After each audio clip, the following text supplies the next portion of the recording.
नमस्कार दोस्तों, Shashank Neeraj target education में आप सबका हार्दिक स्वागत है व अभिनंदन है।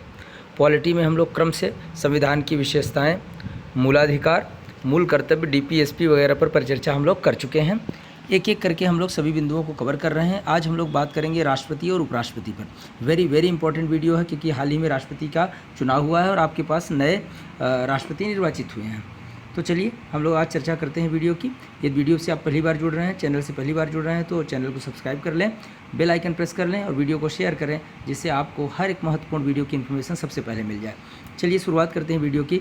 वर्तमान राष्ट्रपति की बात करें, पहले तो ये ध्यान में रखिएगा बच्चों कि राष्ट्रपति का वर्णन भारतीय संविधान के किस भाग में है, तो भाग 5 में है। किस भाग में है? तो भाग 5 में है। राष्ट्रपति के चुनाव, राष्ट्रपति का वर्णन संविधान के किस भाग में है, तो भाग 5 में है। चलिए बात करते हैं वर्तमान में राष्ट्रपति की। तो वर्तमान में नवनिर्वाचित राष्ट्रपति कौन है, तो द्रौपदी मुर्मू है। कौन है? द्रौपदी मुर्मू जी हैं। ये प्रथम भारतीय आदिवासी महिला है जिन्होंने राष्ट्रपति के पद की गरिमा को और बढ़ाने का कार्य किया है, राष्ट्रपति के पद पर आसीन हुई है। तो याद रखिएगा, ये पहली आदिवासी मूल की भारतीय महिला हैं जो राष्ट्रपति के पद पर निर्वाचित हुई हैं। द्रौपदी मुर्मू वेरी इंपॉर्टेंट, क्योंकि अभी हाल ही में निर्वाचन इनका पूर्ण हुआ है। अनुच्छेद 52 कहता है कि भारत का क्या होगा? एक राष्ट्रपति होगा। अनुच्छेद 52 क्या कहता है? कि भारत का एक राष्ट्रपति होगा। अनुच्छेद 54 इनके निर्वाचन मंडल की बात करता है। राष्ट्रपति के निर्वाचन मंडल की बात कहाँ की गई है? अनुच्छेद 54 में। एक बात याद रखिएगा बच्चों, जितने अनुच्छेद मैं यहाँ डिस्कस करूँगा, जितने भी आर्टिकल्स आपको बताऊंगा, ये वेरी इंपॉर्टेंट आर्टिकल हैं, क्योंकि मैंने उन आर्टिकल्स को शामिल नहीं किया है जो पिछले कई परीक्षाओं में नहीं पूछे गए हैं। इनमें जितने भी आर्टिकल्स हैं किसी न किसी परीक्षा में पूछे गए हैं। सो इनको बहुत अच्छे से पढ़ना है, एक एक पॉइंट को क्लियर कर लेना है। 52 में भारत का एक राष्ट्रपति होगा, ऐसी बात बताई गई है और निर्वाचन मंडल की बात 54 में किया गया है। एक नोट याद रखिएगा, वेरी इंपॉर्टेंट फैक्ट है कि राष्ट्रपति का निर्वाचन लोकसभा व राज्यसभा के निर्वाचित सदस्य और साथ ही साथ विधानसभा के निर्वाचित सदस्य करते हैं। यहाँ ये पॉइंट छूट गया है, ऐड कर लीजिएगा। विधानसभा के निर्वाचित सदस्य करते हैं। राज्यों की जो विधानसभाएं होती हैं, इनके जो निर्वाचित सदस्य हैं वो क्या करते हैं? कार्य करते हैं। ठीक है, तो ध्यान रखिएगा, राष्ट्रपति का निर्वाचन लोकसभा व राज्यसभा के निर्वाचित सदस्य साथ ही साथ विधानसभा के निर्वाचित सदस्य करते हैं। आइए बात करते हैं हम लोग। तो राष्ट्रपति के चुनाव में ये सब भाग लेते हैं। कौन कौन? लोकसभा के निर्वाचित सदस्य, राज्यसभा के निर्वाचित सदस्य, साथ ही साथ विधानसभा के निर्वाचित सदस्य। यदि बात करें हम लोग अनुच्छेद 56 की, तो राष्ट्रपति का कार्यकाल इसमें बताया गया है। 56 में क्या बताया गया है? राष्ट्रपति का कार्यकाल बताया गया है। तो राष्ट्रपति का कार्यकाल आप सब जानते हैं 5 वर्षों का होता है। अनुच्छेद 58 की बात करें तो ये राष्ट्रपति की योग्यता के बारे में वर्णन करता है। कौन? अनुच्छेद 58 क्या बताता है? योग्यता। 56 क्या बताता है? कार्यकाल। 52 क्या बताता है कि भारत का राष्ट्रपति होगा। 54 क्या बताता है कि निर्वाचन मंडल के बारे में जानकारी देता है। तो योग्यता में क्या है कि सब जानते हो, योग्यताएं कॉमन ही हैं। जितने भी संवैधानिक पद हैं लगभग उसके लिए केवल उम्र का हेरफेर हो जाता है। भारत का नागरिक होना चाहिए। कोई भी व्यक्ति जो राष्ट्रपति पद पर आसीन होने जा रहा है वो भारत का नागरिक हो, ऐसा रिक्वायर्ड है। और न्यूनतम आयु उसकी कम से कम कितनी हो? 35 वर्ष होनी चाहिए। लोकसभा व राज्यसभा के सदस्य बनने की योग्यता उनमें होनी चाहिए। मतलब वो सारी योग्यताएँ होनी चाहिए जो किसमें होती हैं? लोकसभा का सदस्य बनने के लिए होनी चाहिए। मतलब वही पागल ना हो, दिवालिया ना हो, सजा याफ्ता ना हो, ये सारी योग्यताएं होनी चाहिए जो कि कॉमन योग्यताएं हैं। एक बात जरूर याद रखिएगा, इंपॉर्टेंट पॉइंट एग्जाम में बहुत पूछा जाता है। वनडे एग्जाम्स में कई बार ये प्रश्न पूछा जा चुका है कि 35 वर्ष की आयु, ये जो न्यूनतम आयु है कितनी? 35 वर्ष होनी चाहिए राष्ट्रपति का चुनाव लड़ने के लिए या राष्ट्रपति पद का उम्मीदवार बनने के लिए। आइए चलिए आगे बढ़ते हैं। अनुच्छेद 60 की बात करते हैं। वेरी इंपॉर्टेंट, कई बार एग्जाम में पूछा गया है।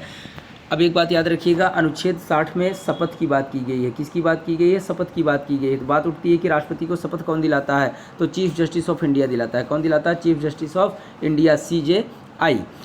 ये क्या दिलाते हैं? शपथ दिलाने का कार्य करते हैं। किसको शपथ दिलाते हैं? तो राष्ट्रपति को। कौन शपथ दिलाता है? याद रखिएगा, चीफ जस्टिस ऑफ इंडिया, मुख्य न्यायाधीश शपथ दिलाते हैं। अनुच्छेद 61 की बात करेंगे। कदाचार या किसी ऐसे मामले में, कदाचार से संबंधित मामले में कि राष्ट्रपति कुछ ऐसा काम करे जो भारतीय संविधान की गरिमा को ठेस पहुंचाता है या असंसदीय कहा जा सकता है जिसे, या जो देश हित में न हो, तो फिर राष्ट्रपति के खिलाफ महाभियोग ला करके उन्हें पदच्युत किया जा सकता है। राष्ट्रपति के पास इतनी शक्तियाँ होते हुए भी उनको पदच्युत क्या किया जा सकता है? मतलब उनको पद से हटाया जा सकता है। ऐसा कौन कहता है? अनुच्छेद 61 कहता है। कौन कहता है? अनुच्छेद 61 कहता है। तो संसद के किसी भी सदन में महाभियोग चलाया जा सकता है। एक बात याद रखिएगा, संसद के किसी भी सदन में महाभियोग चलाया जा सकता है। इसका मतलब है चाहे महाभियोग की प्रक्रिया को राज्यसभा से शुरू करिए या लोकसभा से शुरू करिए, कहीं से भी महाभियोग की प्रक्रिया को शुरू किया जा सकता है। तो याद रखिएगा, जितने आर्टिकल्स बता रहा हूँ वेरी वेरी इंपॉर्टेंट आर्टिकल हैं। अभी तक हम लोगों ने कौन कौन सा आर्टिकल देखा, एक नज़र में उसे देख लीजिए। हम लोगों ने आर्टिकल 52 देखा, जिसमें बताया गया कि भारत का एक राष्ट्रपति होगा। हम लोगों ने आर्टिकल 54 देखा, 54 देखा, जिसमें बताया गया है राष्ट्रपति के निर्वाचन मंडल के बारे में। हम लोगों ने अनुच्छेद 56 देखा। हम लोगों ने क्या देखा? अनुच्छेद 56 देखा, जिसमें उनके कार्यकाल की बात की गई है। और उसके बाद हम लोगों ने अनुच्छेद 58 देखा, जिसमें योग्यता की बात की गई है। उसके बाद हम लोगों ने अनुच्छेद 60 देखा, जिसमें शपथ की बात की गई है कि चीफ जस्टिस ऑफ इंडिया उन्हें क्या दिलाता है? शपथ। और 61 में महाभियोग की बात की गई है। चलिए आगे बढ़ते हैं, अनुच्छेद 72 की बात करते हैं। ये बड़ा इंपॉर्टेंट फैक्ट है, याद रखिएगा। क्षमादान की शक्ति, यदि किसी व्यक्ति को दंडित किया जा चुका है और राष्ट्रपति को ये अधिकार है अनुच्छेद 72 के तहत कि यदि उसका कुछ ऐसा आचरण या स्वभाव है सज़ा काट रहे व्यक्ति का, और वह राष्ट्रपति से क्षमादान की गुजारिश करता है कि आप मुझे क्षमा कीजिए, तो वह उनकी सज़ा में कुछ वर्ष कम कर सकता है या उनको रिलीज करने का अनुमोदन कर सकता है। तो क्षमादान की शक्ति बड़ी विशेष शक्ति है। पूरे भारतीय संविधान में यह किसी को प्राप्त नहीं है, केवल और केवल किसको प्राप्त है? राष्ट्रपति को। आर्टिकल याद रखिएगा क्षमादान का कौन सा है? तो article 72 very very important point है, नोट कर लीजिएगा। चलिए आगे बढ़ते हैं और अगली स्लाइड में देखते हैं कि क्या क्या चीज़ें हैं। अभी तक एक आर्टिकल ऐसा है जो वेरी वेरी इंपॉर्टेंट है। इधर कम से कम 3-4 आर्टिकल मैं ऐसा बताऊंगा इस स्लाइड में जो बहुत मतलब हाईली फ्रिक्वेंसी है इनकी, कि बार बार ये पूछे जाते हैं एग्जाम में। ज़रा ध्यान दीजिएगा कौन कौन सा। एक तो आर्टिकल 85 अनुच्छेद 85, यह राष्ट्रपति लोकसभा भंग कर सकता है किसकी सलाह पर? प्रधानमंत्री की सलाह पर। तो राष्ट्रपति का लोकसभा भंग करना, ये इसका वर्णन कहाँ पर मिलता है? अनुच्छेद 85 में। कि राष्ट्रपति के पास ऐसी शक्ति है कि वो लोकसभा को भंग कर सकता है, और लोकसभा भंग करने से पहले उसे प्रधानमंत्री की सलाह लेना अनिवार्य है। वो अवश्य ही प्रधानमंत्री की क्या करेगा? सलाह लेगा, या यूँ कहें कि प्रधानमंत्री की सलाह पर ही वो लोकसभा को भंग कर सकता है या करता है। अनुच्छेद 133 कई बार एग्जाम में पूछा जा चुका है। आर्टिकल 123 अध्यादेश लाने के संदर्भ में है कि जो राष्ट्रपति क्या ला सकता है? अध्यादेश ला सकता है। जैसे किसी चीज़ पर कानून बनाना बहुत ज़रूरी है, लेकिन सत्र उसमें चल नहीं रहा है, संसद के सत्र हो नहीं पा रहे हैं, तो ऐसी दशा में कानून बहुत ज़रूरी है और सत्र चल नहीं रहा है। सत्र नहीं चलेगा तो लोग नहीं आएंगे, पार्लियामेंट के मेंबर्स नहीं आएंगे, तो फिर किस पटल पर कानून बनाया जाएगा? तो कानून तो बन नहीं सकता है। तो ऐसी दशा में राष्ट्रपति के पास अनुच्छेद 123 के तहत अधिकार है कि वह कोई अध्यादेश ला सकता है। उस अध्यादेश को जो भी लाएगा वो कानून में परिवर्तित रहेगा और एक निश्चित सीमा तक वो कार्य करेगा। फिर जब सत्र चलेगी तो फिर उसके बाद जो निर्णय होगा तो उस आधार पर क्या किया जाएगा? उस कानून को आगे बढ़ाया जाएगा। शुरुआत में इसकी ड्यूरेशन 6 महीने की होती है। चलिए तो उसके बाद बात करते हैं आर्टिकल 143 की। आर्टिकल 143 बताता है कि चीफ जस्टिस ऑफ इंडिया से राष्ट्रपति सलाह ले सकते हैं। राष्ट्रपति को यदि कोई कानूनी सलाह लेनी है तो वो ना कोई वकील पकड़े ना कोई जज पकड़े, वो सीधे किससे सलाह ले सकते हैं? चीफ जस्टिस ऑफ इंडिया से ले सकते हैं। यद्यपि चीफ जस्टिस ऑफ इंडिया जो सलाह दें उसे राष्ट्रपति मानने के लिए बाध्य नहीं है। मतलब जो भी सलाह CJI देंगे उसे राष्ट्रपति मानेगा ही, ऐसा ज़रूरी नहीं है। आर्टिकल 143 कहता है कि chief justice of India Bharat के मुख्य न्यायाधीश से सलाह कौन ले सकता है? राष्ट्रपति ले सकता है। राष्ट्रपति के संदर्भ में मैंने आपको आर्टिकल 52 पढ़ाया, आर्टिकल 54 पढ़ाया, आर्टिकल 56 पढ़ाया, आर्टिकल 58 पढ़ाया, आर्टिकल 61 पढ़ाया और आर्टिकल 72 पढ़ाया, आर्टिकल 85 पढ़ाया, आर्टिकल 123 पढ़ाया और आर्टिकल 143। इतने बहुत ही इम्पोर्टेंट आर्टिकल हैं जिसे हम छोड़ नहीं सकते। आइए बात करते हैं राष्ट्रपति की कुछ आपातकालीन शक्तियों पर। राष्ट्रपति की आपातकालीन शक्तियों की बात करें तो 3 महत्वपूर्ण आपातकालीन शक्तियां हैं। राष्ट्रपति अनुच्छेद 352 के तहत राष्ट्रीय आपात की घोषणा कर सकता है। अभी तक भारत में 3 बार राष्ट्रीय आपात लग चुका है। ठीक, तो याद रखिएगा, एक तो युद्ध के दो तो युद्ध के दौरान, एक चीन और पाकिस्तान के युद्ध के समय, तो दो तो ऐसे ही राष्ट्रीय आपात लग गए थे, और एक आंतरिक अस्थिरता के कारण इंदिरा गांधी के समय में आपातकाल, राष्ट्रीय आपातकाल की घोषणा की गई थी। तो ये बात ध्यान में रखिएगा, 3 बार राष्ट्रीय आपात की घोषणा हो चुकी है। अनुच्छेद 356 के तहत राष्ट्रपति शासन तो कई बार भारत में लग चुका है, अनेक राज्यों में लगता रहता है। तो राज्यों में जब कभी राजनीतिक अस्थिरता देखने को मिलती है तो राष्ट्रपति उस राज्य की कमान अपने हाथ में ले लेता है, उसी को बोलते हैं राष्ट्रपति शासन, और ऐसा कई बार कई राज्यों में हो चुका है, तो जिसका वर्णन अनुच्छेद 356 के तहत मिलता है। और तीसरी आपातकालीन शक्तियाँ क्या हैं? अनुच्छेद 360, जिसमें वित्तीय आपातकाल की बात की गई है। आज तक भारत में कभी भी वित्तीय आपातकाल नहीं लागू हुआ है, नहीं लगा है, ध्यान में रखिएगा इस बात को। 3 आपातकालीन शक्तियाँ राष्ट्रपति के पास, वह राष्ट्रीय आपात घोषित कर सकता है, राष्ट्रपति शासन लगा सकता है, वित्तीय आपातकाल की घोषणा कर सकता है, जिनमें से राष्ट्रीय आपातकाल 3 बार भारत में लग चुका है, कई बार राष्ट्रपति शासन लग चुके हैं, वित्तीय आपातकाल आज तक नहीं लगा है। वित्तीय आपातकाल का अनुच्छेद याद रखिएगा 360, वेरी वेरी इंपॉर्टेंट। चलिए थोड़ा आगे बढ़ते हैं और कुछ इंपॉर्टेंट पॉइंट देख लेते हैं, जो फैक्ट्स हैं स्टैटिक जीके के भी पार्ट में इसे आप इंक्लूड कर सकते हैं।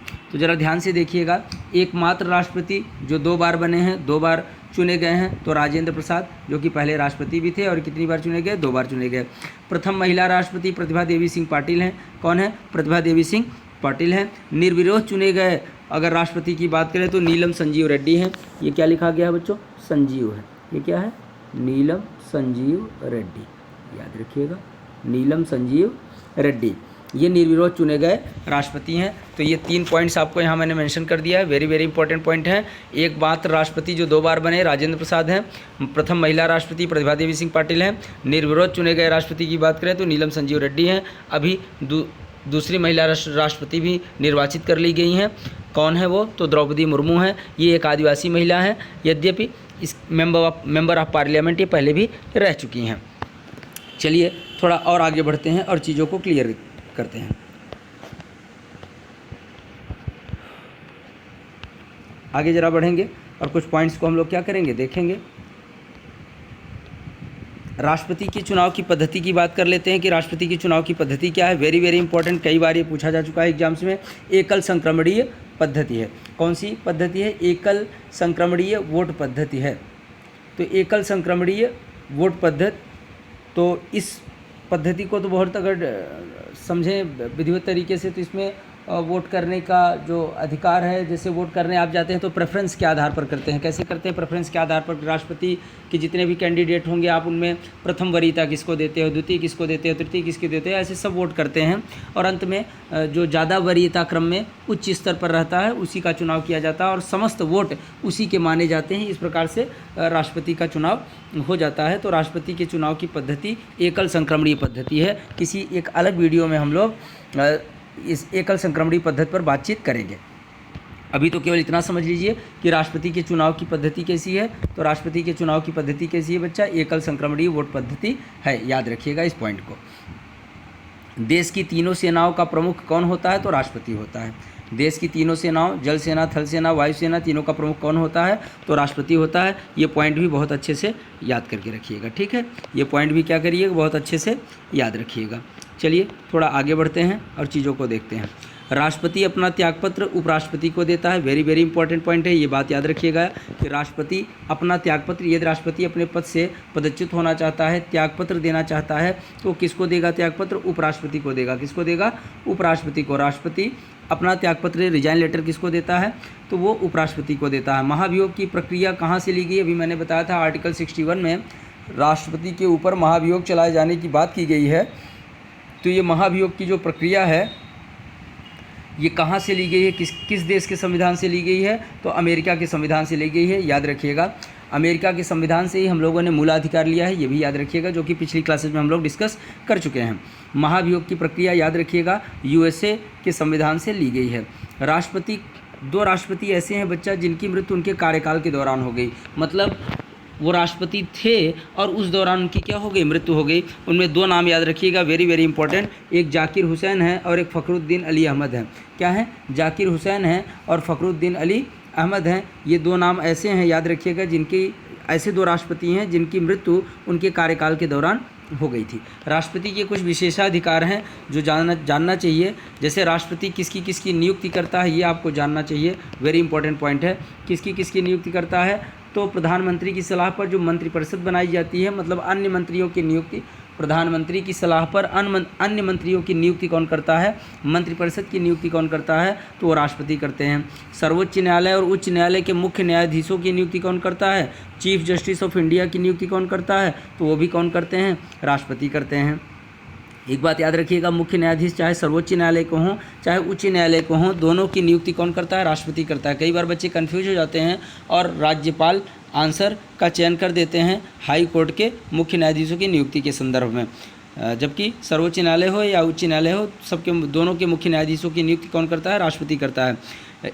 और तीसरी बात, अटॉर्नी जनरल ऑफ इंडिया महान्यायवादी की नियुक्ति कौन करता है, तो महान्यायवादी की नियुक्ति भी राष्ट्रपति करता है। यह भारत सरकार का कानूनी सलाहकार होता है। कौन होता है, महान्यायवादी, या यूँ कह लें कि देश भर का सबसे बड़ा वकील यही है, महान्यायवादी। लोक सेवा आयोग के अध्यक्ष और उनके सदस्यों की नियुक्ति भी कौन करता है, तो राष्ट्रपति करता है। ये राष्ट्रपति की नियुक्ति की शक्तियाँ। वित्त आयोग के अध्यक्ष की भी नियुक्ति कौन करता है, तो वित्त आयोग के सदस्यों और अध्यक्ष की नियुक्ति भी कौन करता है, तो याद रखिएगा वो राष्ट्रपति करता है। राज्यों के राज्यपाल की नियुक्ति राज्यपाल के संदर्भ में कहा ही जाता है कि वो राष्ट्रपति के प्रसाद पर्यंत काम करते हैं, तो उनकी नियुक्ति भी कौन करता है, राष्ट्रपति ही करता है, ये याद रखिएगा। संसद द्वारा पारित विधेयक राष्ट्रपति के अनुमोदन के बाद ही कानून बनता है।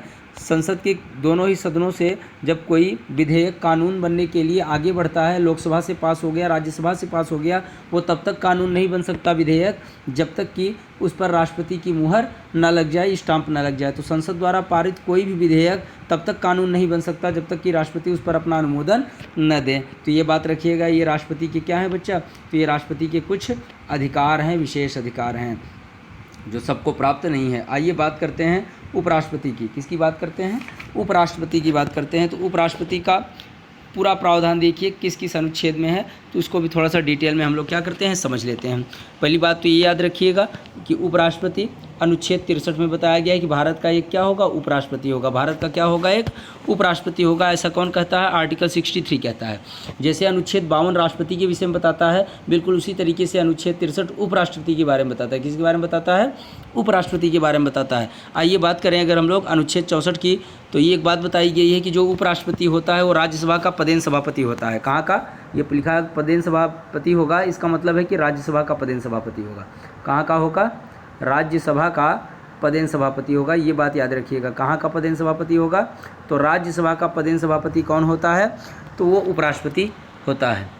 ठीक है, तो अनुच्छेद 65 की यदि बात करें तो राष्ट्रपति की अनुपस्थिति में कार्यभार कौन संभालेगा, इसकी परिचर्चा कहाँ की गई है, तो अनुच्छेद 65 में की गई है कि राष्ट्रपति यदि अनुपस्थित है तो राष्ट्रपति का कार्यभार कौन संभाल सकता है, उपराष्ट्रपति संभाल सकता है। कौन संभाल सकता है, उपराष्ट्रपति संभाल सकता है। ये बात याद रखिएगा कि उपराष्ट्रपति क्या करेगा, उपराष्ट्रपति यदि राष्ट्रपति अनुपस्थित हैं तो उनके अनुपस्थित में राष्ट्रपति के सारे कार्य कौन संभाल सकता है, उपराष्ट्रपति संभाल सकता है। ये बात याद रखिएगा। 63 कहता है कि भारत का एक उपराष्ट्रपति होगा। 64 कहता है यह राज्यसभा का पदेन सभापति होगा। 65 कहता है राष्ट्रपति की अनुपस्थिति में कार्यभार कौन संभालेंगे, तो उपराष्ट्रपति संभालेंगे। ये बात ध्यान में रखिएगा। चलिए आगे बढ़ते हैं, अनुच्छेद 66 की बात करते हैं, 66 की बात करते हैं। तो इसमें उपराष्ट्रपति के चुनाव की बात की गई है। क्या की गई है, उपराष्ट्रपति के चुनाव की बात की गई है, निर्वाचन की बात की गई है। अनुच्छेद 67 इनके कार्यकाल के बारे में बताता है कि इनके कार्यकाल के बारे में, उपराष्ट्रपति के कार्यकाल के विषय में बताता है। आइए कुछ इंपॉर्टेंट पॉइंट देख लेते हैं उपराष्ट्रपति से जुड़े हुए। तो पहले उपराष्ट्रपति की बात करें यदि, तो सर्वपल्ली राधाकृष्णन, डॉक्टर सर्वपल्ली राधाकृष्णन। जैसे राजेंद्र प्रसाद 2 बार राष्ट्रपति के पद पर निर्वाचित हुए थे, बिल्कुल उसी प्रकार डॉक्टर सर्वपल्ली राधाकृष्णन भी 2 बार उपराष्ट्रपति के पद पर निर्वाचित हो चुके थे। तो ध्यान रखिएगा इस बात को कि पहले उपराष्ट्रपति कौन, तो डॉक्टर सर्वपल्ली राधाकृष्णन। वीवी गिरी ऐसे उपराष्ट्रपति थे जो पहले कार्यवाहक राष्ट्रपति बने थे। हाँ, वीवी गिरी एक ऐसे उपराष्ट्रपति थे जो क्या बने थे, कार्यवाहक राष्ट्रपति भी बन चुके थे। ये भी बात ध्यान में रखिएगा। कार्यवाहक राष्ट्रपति का मतलब कुछ समय के लिए राष्ट्रपति बने थे। चलिए और आगे बढ़ते हैं, अगर हम लोग थोड़ा और आगे बढ़ेंगे। उपराष्ट्रपति किसी भी सदन का सदस्य नहीं होता, ये बड़ा इंपॉर्टेंट पॉइंट है। उपराष्ट्रपति किसी भी सदन का सदस्य नहीं होता है। पहले तो ये जान लीजिए कि राज्यसभा का पदेन सभापति होता है, लेकिन राज्यसभा का सदस्य नहीं होता है। तभी इसका कार्यकाल 6 वर्ष न होकर के बल्कि कितना होता है, 5 वर्ष होता है। वैसे राज्यसभा के सभी सदस्यों का कार्यकाल कितना होता है, 6 वर्ष होता है, लेकिन उपराष्ट्रपति का कार्यकाल कितना होता है, 5 वर्ष का होता है। कारण तो समझ ही गए होंगे, क्योंकि उपराष्ट्रपति राज्यसभा का सदस्य नहीं होता है। यदि वह राज्यसभा का सदस्य होता तो उसका कार्यकाल अवश्य 6 वर्ष होता, क्योंकि राज्यसभा के सभी सदस्यों का कार्यकाल कितना होता है, 6 वर्ष होता है। लेकिन उपराष्ट्रपति किसी भी सदन का सदस्य नहीं होता है, इसलिए इसका कार्यकाल कितना है, 5 वर्षों का है। चलिए थोड़ा और आगे बढ़ते हैं। भारत के उपराष्ट्रपति के चुनाव से संबंधित विवाद को सर्वोच्च न्यायालय तय करता है। अच्छा, ये केवल उपराष्ट्रपति ही नहीं, राष्ट्रपति के चुनाव से संबंधित अगर विवाद होगा उसका भी समाधान कौन करता है, उसका समाधान भी सर्वोच्च न्यायालय ही करता है, सुप्रीम कोर्ट ही करता है। लेकिन याद रखिएगा, चुनाव के पहले ऐसे किसी भी विषय पर कोई टिप्पणी कोर्ट स्वीकार नहीं करता है। मतलब चुनाव होने के बाद ही उस पर वो कोई बहस की जा सकती है कि चुनावी प्रक्रिया में क्या दोष रह गया या क्या कोई दिक्कतें हैं, ये बात ध्यान में रखिएगा। तो भारत के उपराष्ट्रपति के चुनाव से संबंधित जो विवाद है वो सर्वोच्च न्यायालय तय करता है, और तय करता है इस बात की परिचर्चा अनुच्छेद 70 में है, वेरी वेरी इंपॉर्टेंट। और पीछे मैंने अभी अनुच्छेद 72 डिस्कस किया था, आप सबको याद होगा। राष्ट्रपति के क्षमादान की शक्ति किसमें है, अनुच्छेद 72 में है, ये भी याद रखिएगा, इंपॉर्टेंट पॉइंट है। और अनुच्छेद 70 क्या कहता है कि भारत के उपराष्ट्रपति के चुनाव से संबंधित यदि कोई विवाद होता है तो उसका निपटारा कौन करेगा, सर्वोच्च न्यायालय करेगा। वेरी वेरी इंपॉर्टेंट पॉइंट, आप अच्छे से क्या कर गए होंगे, समझ गए होंगे। चलिए, तो ये महत्वपूर्ण बिंदु थे राष्ट्रपति और उपराष्ट्रपति से संबंधित, मैंने आपके सामने डिटेल में रखा। यदि कोई दिक्कत होगी तो आप बताइएगा, कमेंट में बताइएगा। ध्यान से समझिएगा कि मैंने सारे इंपॉर्टेंट फैक्ट आपके सामने रखे हैं। सिर्फ मैं कम से कम समय में वो सारे इंपॉर्टेंट फैक्ट आपके सामने रखना चाहता हूँ जिससे आपकी तैयारी कंप्लीट हो जाए, पूर्ण हो जाए, और आप परीक्षाओं में बनने वाले पॉलिटी के क्वेश्चंस को मिस न करें। ध्यान रखिए, पढ़ते रहिए इत्मीनान से, और अपने सुझाव हमें देते रहिए। चलिए, मिलते हैं अगली वीडियो में। Take care, thank you so much.